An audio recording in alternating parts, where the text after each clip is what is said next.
Hey, good afternoon, everybody. I'm hoping you're having a wonderful Thursday. It's around 11 a.m. right now, and I want to start talking about some deeper things. I have 3 topics for this episode. The first topic is instant gratification, the second is ego, and the third is jealousy. I had all of those things happen to me yesterday.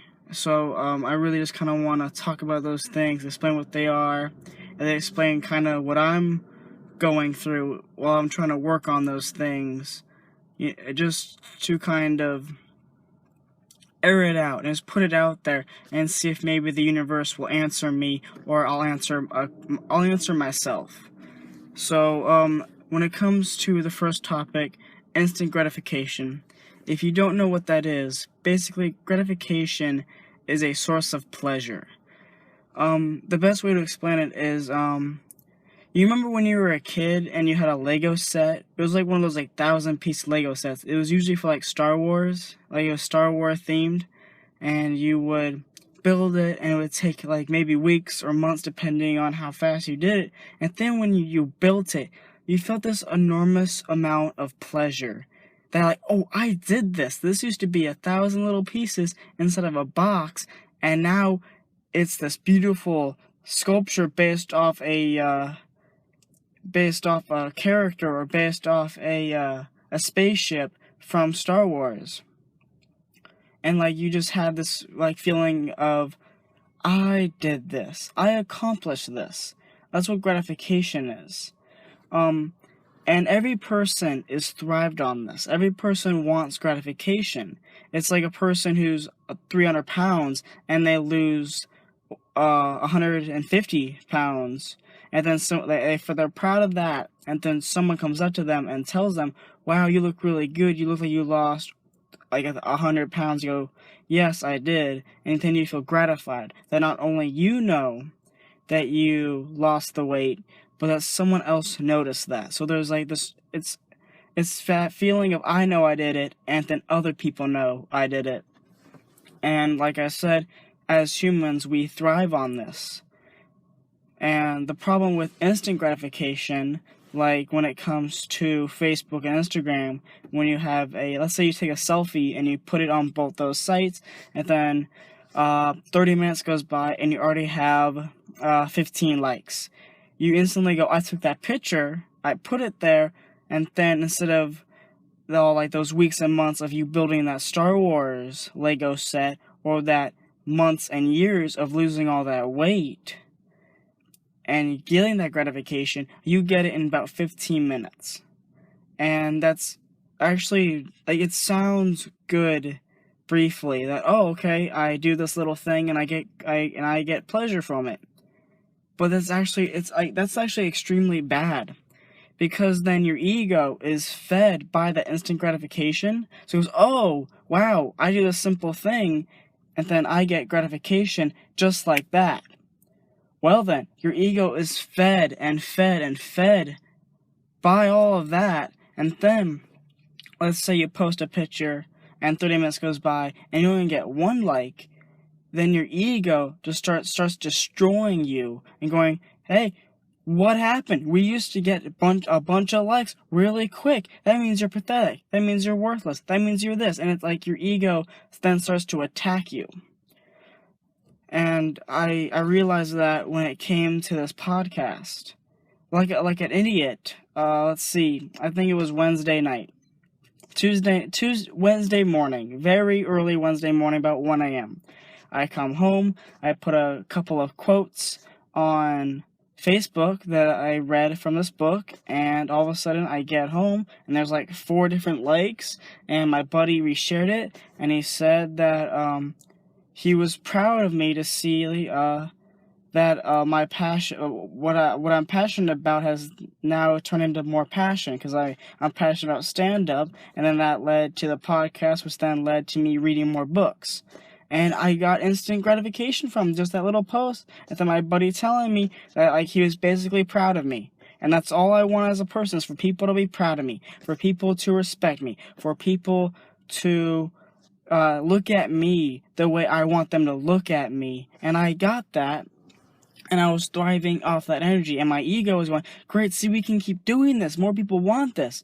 So the next day, I did 2 more quotes, hoping the same thing would happen.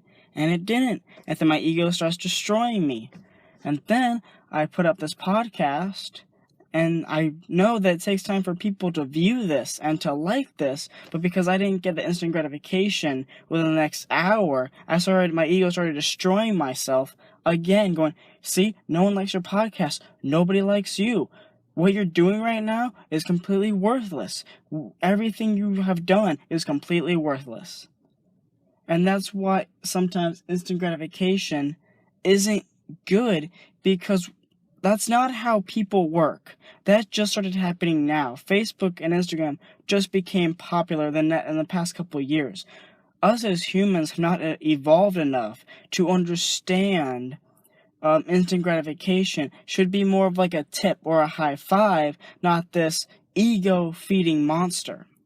And we don't know how to handle it yet. I think that's why there's so much like depression when it comes to social media, and that's why we're always on it, is because we're looking for just any small kind of gratification because we're so used to it. And that's why when we look on Facebook and we see somebody we barely know going to going on a hike or whatever, going to the beach, we feel sad because, oh, well, I'm not going to the beach. I've done nothing with my life except go on this Facebook thing. So not only do you not get gratification, but you feel bad for not even having the opportunity to be able to get that gratification. And it's just like this giant mess of a circle that not only am I in, but everyone on this planet's in. And it's kind of like, it's weird how we want that instant gratification from strangers more than we want to spend time with our friends and family. Next time, here's an experiment. Next time you're at dinner with your friends and everyone's on their phones, look at them and realize, oh, you're not talking to anybody. Nothing here is important. You're all just want gratification. That's all people want, is just some gratification. But we want it from other people that isn't our friends. Because we're used to our friends saying, hey, good job. Hey, I like that shirt, because we're so used to it. We want people who don't know us to gratify us, because that's just, like, gratification now has just evolved faster than humans have evolved. And, I guess this is my quick PSA. When you're out with friends and family, especially around a dinner table, please just put your phones away. I swear it's killing friendships. Like, when was the last conversation you guys had? I remember a few, but because everyone's just kind of texting and looking on Facebook, it's hard to remember conversations. That's why we're on this planet. Basically, in my theory, one of my many theories about why we're on this planet, is to have conversation, to come together, to be one. And I feel even though Facebook is making more people become one together, it's legitimately taking us away from the people who have made us who we are and the people we surround with. So the second part of this podcast is about ego. And the ego, basically, in theory, is the thing inside of our body. I don't really know where it is, but it's inside of our body, inside of our heads. And the ego, the ego's job is to keep you alive. That's it. The ego feeds off things and then tells you, I'm going to get you through this. It's like, let's say you're a skateboarder, and then you learn how to do an ollie, and you feel like gratification. The ego feeds that, then realizes, oh, I can now do an ollie. I am amazing, because like a month ago, I could not do an ollie. A month now, I can now do an ollie, and it's fed by that. And a great example, let's just use Conor McGregor, the UFC fighter who recently just lost against Mr. Diaz. I kind of forgot if it was Nate or Nick Diaz. I get those two confused, so I call him Mr. Diaz, so then people know who I'm talking about. But then I just kind of totally destroyed that because I felt like I was lying to you. Okay, anyways. So, people say the reason why McGregor lost was because he put his hands down, but also because his ego was completely fed. And this truck is just kind of moving, so I don't know if you can hear it on this. And it stopped. Alright, cool. And so when it comes down to the ego, let's say McGregor's ego, in his head, his ego is going, hey man, you knocked that guy out in 13 seconds. You're amazing. You have this many Instagram followers. You have this many Facebook followers. Everybody loves you. You have an amazing beard. You have a tiger tattooed all over your abs. You are an amazing human being. You have suits. You've come from nothing and became something. And then, because of all that, his mind was taken somewhere else, and his ego goes, we're gonna be fine. And then he got knocked out, and his ego's like, oh no, this is not good. You're not good. You see what you did here? Because of you, I cannot be fed now. And a few couple ways to kind of understand your ego or to relax your ego. And I learned this from the Pete Holmes podcast, You Made It Weird. First step is to name your ego. Give your ego a name. I don't entirely know why, but I think it's to like humanize your ego so then you can talk to it. Your ego is you, so you're basically talking to yourself, but because you're talking to a specific thing of yourself, you are then able to connect to the part of your body or your brain that needs to be communicated with, you know? And if you name your ego, it's like spot on, like I'm talking to you right now. Alright? You need to listen to me. I called you by your name. As an example, I named mine Connor Smith. John Connor is like this crazy, awesome hero from Terminator that people seem to look up to. And Smith, I just found it to be a really cool last name that I wish I had. So I just combined those two to Connor Smith. And the second part is to give your ego a trophy. Tell your ego it did a good job. Let's just say, as a stand-up comic, right? You write down your material, you go up and you kill the room, and you do great, right? And your ego's like, see, look what we did. Look what I did. I did this for you. You're like, we're amazing now. We're great. Nothing bad can happen to us ever. Because in your ego is trying to keep you alive. So your ego knows you feed off of doing great, doing stand-up. And then all of a sudden, your ego gets inflamed and goes, okay, we're great at everything. And the ego is just trying to stay alive. So if it amps itself up, it amps you up. So then it can keep you alive and you can keep doing stand-up or you can keep doing what you love. But the thing is, the ego, it's like you, when you do a job, but you're not sure when you get off work yet because your boss told you to stay later, so you're just kind of sitting there and you're waiting to be able to leave. The ego wants to know when its job is done, so it can move on to the next task, or it can move on to the next chapter. So if you were going to say, like for me, an example, hey Connor Smith, last night we did great doing stand-up, here's a trophy. Thank you for doing your job. Thank you for allowing me to survive, for allowing me to learn, for allowing me to be able to use the skills that we earned together to execute those skills and then have a positive outcome. Now I know this sounds crazy and weird, but there's something kind of like a weight lifted off my chest, like my ego can go, breathe in, breathe out. Okay, look, we got a trophy. We did our job. I feel good about myself. I myself, the ego, has gotten my instant gratification, which means I'm doing a good job and I can still continue to do that job. But it's also like a reset for you and your body and your brain to go, okay, you see how we did this well? You see how all parts of my body are happy, including my ego? Now let's work together and find a strategy or a plan to then execute this more so then I can become more successful. So using that just will really help understand things. I mean, that's what I did for this podcast. I mean, yesterday, I was yelling, I was angry that barely anybody listens to this, and that nobody likes this, and no one comments, and I was feeling angry, and my ego, because I had not fed it, going, hey ego, thank you for allowing me the information that you so willingly provided so that I can keep talking on this podcast and not sound like a moron. And then instead of feeding it, it decided to go, oh, you see what you did now? You see, you Mr. Smarty Pants, you're talking about how everybody in the world is a battery that fuels a clock. You see what you did? You're an idiot. You don't do anything right. See? You're gonna bomb. You're going to fail. This podcast is going to suck. So instead of me feeding it and telling ego, hey, here's a trophy, thank you, it turned back to bite me, because it knows that if I feel bad, that I'm going to work harder, and if I work harder, then I'll survive.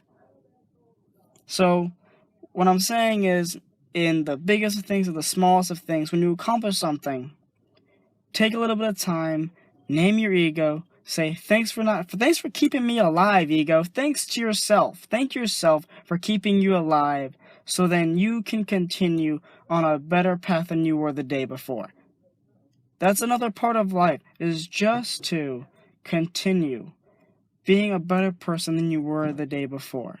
Now, it doesn't have to be a better, like you did something amazing. It could be, I woke up earlier. I took a shower today. I said hello. I was nicer. I was this. It was something very simple. And over time, those small changes become bigger changes, and that's what people see. And that's what people are drawn to. And it just takes time, but it also takes understanding what's going on inside of your head. That way, when things become harder, they actually become easier because you now have the tools to execute those. The third topic I would like to talk about is jealousy. And usually, to be honest, like right now, 21-year-old Taylor doesn't know how to handle jealousy. That's the one thing I don't know how to handle. As a person, as a comic, or in a relationship. As a person, I guess it kind of comes down to what you want in life. You want the fancy house, the good job, the nice car. You want what your neighbor has. Like that old saying, the grass is always greener on the other side. To be honest, I don't really care about any of that stuff. I could live driving a Honda forever. I could live living in a small little house. I could be fine with a mediocre job, but that's because I feel I have a higher purpose, or I have bigger priorities. I want to get paid to do stand-up. I want to be able to have a successful podcast. I want to be able to write books. I want to be able to do something more than have a 9-to-5 and a nice car. So when it comes to that kind of jealousy, I don't really care that much, so I don't really have anything to say about that. But when it comes to doing stand-up and comedy, that's when it gets tricky, because, imagine it's a whole bunch of people who are funny with their friends and this. I can do this for a living, so all those people go to an open mic, and then they're surrounded by funnier people, or funny to funnier people, depending how you see it. And the only way I've realized how to handle when you're jealous of seeing another comic succeed, and I don't feel angry to that person. I don't feel they don't deserve it, because I know they've worked hard. When it comes to me being jealous to seeing a comic succeed or do better than me, it's more of an awakening that I need to get my things together. I need to start writing more. I need to practice more. I need to do more. Or I need to change something. But of course, there's still that moment when you see someone you saw at open mics, and then now they are, they're like in the main room at Flappers. Right, like they're opening, they're not waiting for the open mic. They have a scheduled time. Like they're doing a good show where there's actual people in it. And I've realized to overcome that kind of jealousy, it's the best thing to do is just look at it and go head forth. And again, what I'll do is I'll actually talk to the comic. So let's say a comic has a really good joke, and I'm jealous of that person because they were able to come up with that, and they were able to think like that. And that week or that month, the best thing I written was some BS I thought of 2 seconds ago. The best way to deal with that kind of jealousy, I feel, is to accept it and acknowledge it. So I'll accept that what they wrote was amazing, and then I'll go up to them and I'll tell them that it was amazing. Just last night I went to one of the comics and I told him he had this joke that I really like, And, he said he didn't really know what to do with it, like where to put it. And I was like, that joke, I wish I've written that joke. That's one of those jokes that when you say, go, oh man, I wish I could have thought of that. And, it's kind of interesting to think about, because to you, what you write is just BS until it becomes good, and you don't know if it's good until someone tells you, or you get a good response in the room. And, because when it comes to jealousy, I feel the worst part is keeping it to yourself. And just in your mind, constantly thinking, oh, I wish I did this. I wish I had this. I deserve this. This person does it. Stuff like that. If you keep it inside, it stays there and boils. But once you let it out, you're free, and you realize, oh, you get to see both sides, because your side, you're thinking, oh, they're better than me, all this. But then when it comes down to it, and then you're also going like, hey, by the way, I like this, and then they go, oh, wow. Like, it feels good to be able to acknowledge that you were jealous, and then tell them that, and then they go, oh, wow, I didn't even think of this joke as good, and this person is telling me it's good. It feels good to tell somebody they did a good job, and it feels good to have someone tell you did a good job. And I think that's what jealousy is in this context, is just the anger in yourself, your ego telling you you're not doing a good job. I think that's all that really is. So accepting it and then acknowledging it allows your ego to realize how stupid it is. But when it comes to relationship jealousy, I can't help anyone with that. I'm working on those kinks still. I have no clue how to handle that. I don't know. There's no real way to figure that out. If we think about it, music and media and movies, that person's always jealous, and then somehow they change and they're not jealous anymore, or they're still jealous. Like Eminem, he still sings about Kim. And he was a jealous person back in the 90s. He's still a jealous person now. He hasn't fixed it.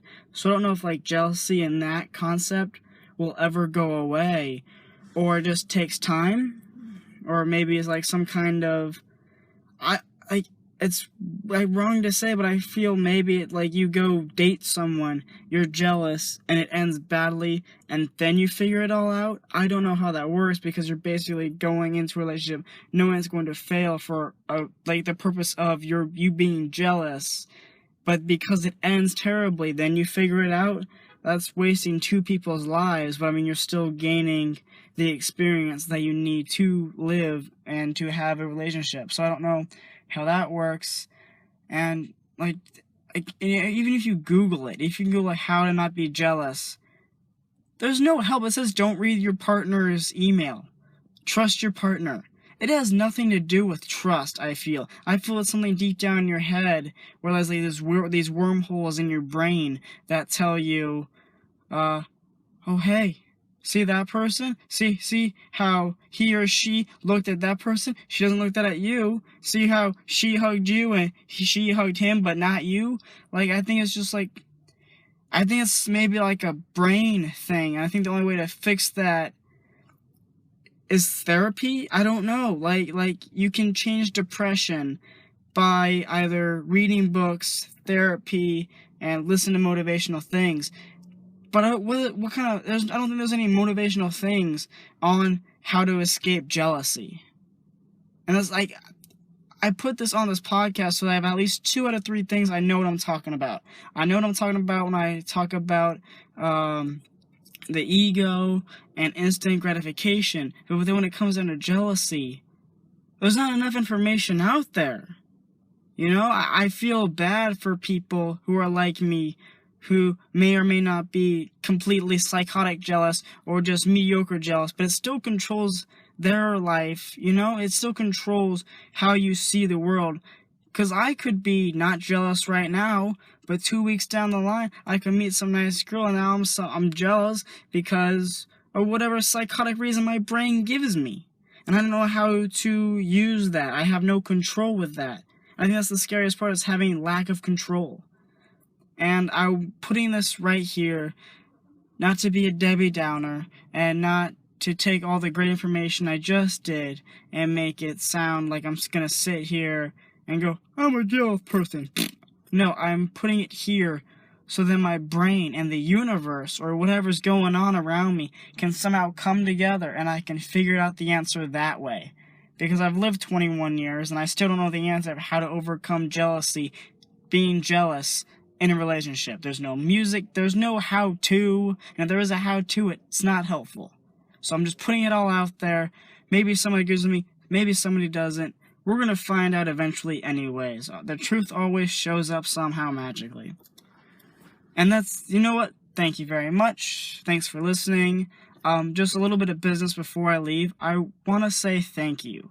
I want to say thank you to my 4 subscribers and the 4 to 5 people who watch my videos. I want to say thank you for taking the time out of your day to then watch my videos and press subscribe. I don't care if you only watch 20 seconds to a minute to the whole thing. I mean, I really do hope you listen to the whole thing. But it's okay if you don't. Just thank you for taking the time out of your day just to listen to the snippet that you do.